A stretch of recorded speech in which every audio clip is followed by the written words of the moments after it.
अपने सबके मिथिला संस्कार पर स्वागत करै छी। अपने सबके मकर संक्रांति के, तिला संक्रांति के, अपने सबके मिथिला संस्कार के तरफ से सब गोटा के शुभकामना। सब गोटा नीक से पर्व मनाओ, नीक से रहू, नीक से करू।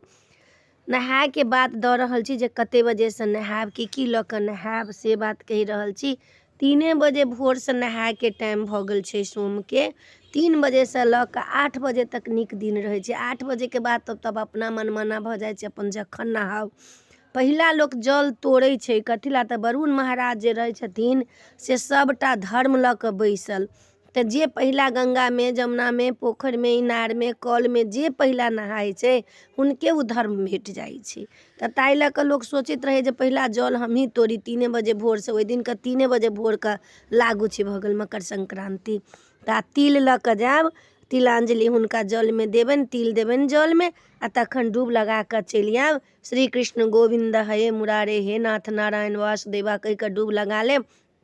डूब लगा कऽ घर आयब, नहा सोना कऽ आबि जायब घरपर। तखन दान पुण्य जे छै से सब पहिले करब। तखन तिल धऽ कऽ, आगिमे तिल धऽ कऽ, गुड़ धऽ कऽ, हवन कऽ कऽ आगि तापि लेब। भरि सालके अहाँके जे रहत रोग बला से सब जहने तिल धऽ कऽ आगि तापब, जतेक शनिके रोग बला रहत सबटा अहाँके दूर भऽ जायत। दोसरमे जगन्नाथ जी छथिन खिचड़ा खेने, ताहि दुआरे लोक खिचड़ि बना कऽ खाइए। लोक कहिए केला बनाउ खिचड़ि, नहि, रातिमे चाहे दिनमे अहाँ खिचड़ि बना कऽ खेबे करू, अहाँ ब्राह्मणके भोजन देबे करू। आ तखन ओ जे हवन जे करै छी आगिमे, से साल भरिके जे शनिके ग्रह रहत, तिल धऽ कऽ गुड़ धऽ कऽ जे हवन करबै, ओहिमे आगि तापि लेब। सौँसे देह अहाँके गरमा जायत, सौँसे देह गरमा जायत। ओहि दिन आगि तापऽके नियम छै।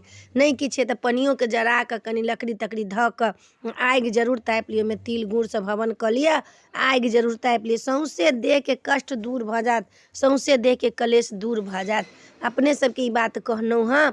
आ ई गंगा जमुना आ पोखरि आ कल पर नहायके बहुत महत्व देने छै। जे भोर जे नहाय छै तिनका वरुण भगवान अपन धर्माचार्य जते रहै छै से सब दै छनि। आ हुनका जलमे जे नहाय छै ओहि दिन 8 बजे से पहिले तक नहाय छै। जते धर्म रहत से सब अहाँके भेट जायत। 8 बजेके बाद नहायब तऽ जेना सब दिन नहाय छी तहिना नहायब, ओकर कोनो महत्व नहीं होत। ओकर मकर संक्रांति नहायके कोनो वैल्यू नहीं है। 8 बजे से पहिले नहायब तऽ मकर संक्रांतिके वैल्यू है। ताहि दुआरे अपने सबके बता देलहुँ हँ। नीक लागत चैनल सब्सक्राइब करब, लाइक करब, कहऽके नहीं बिसरब। जय मिथिला, जय माता दी।